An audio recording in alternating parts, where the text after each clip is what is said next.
A major construction site in Rotterdam. 21 professional divers are preparing themselves and their specially converted diving vans for a hard day's work. The high groundwater level has put the construction pit completely underwater. The divers only have 4 weeks to finish pouring the concrete foundation. But first they have to install 300 steel lattices at the bottom. The jobs are divided up within the team. Carsten, Kai and Peter dive one after the other, each twice a day. The Sprinter serves as a mobile diving station. A 100-meter-long hose supplies the divers with air directly from the compressor in the van.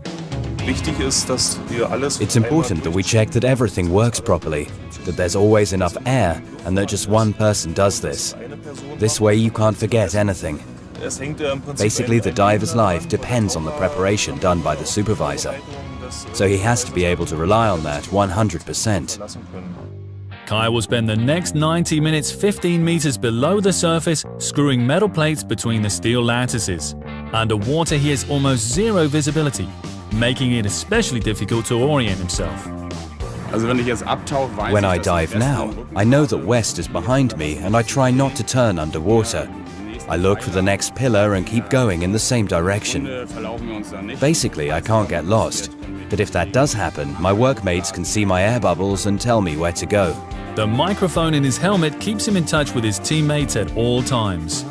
The air hose and the spare air tank are also connected to the helmet.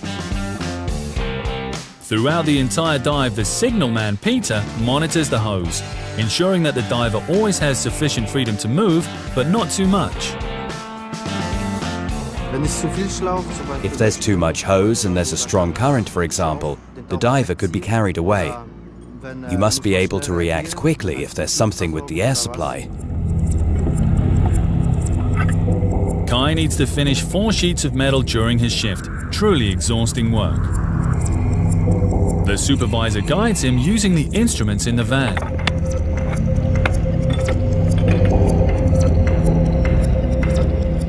The southwest corner is finished. Okay, Kai, then go to the northwest corner and do the next sheet. Okay, go to the next corner and do the next sheet. Roger. I'm the diver's eyes. I check his depth and his dive time.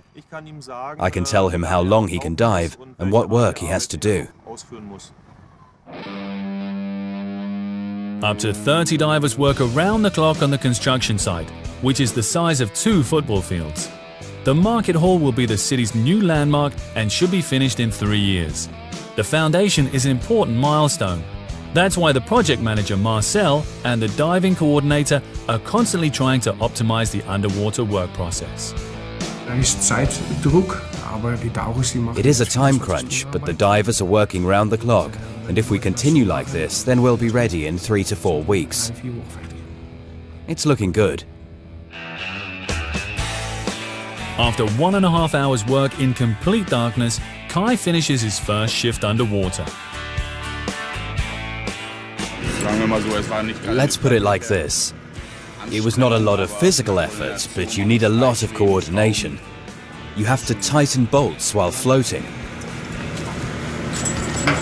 You're not standing, you're floating, and you have to exert pressure, and that's tough.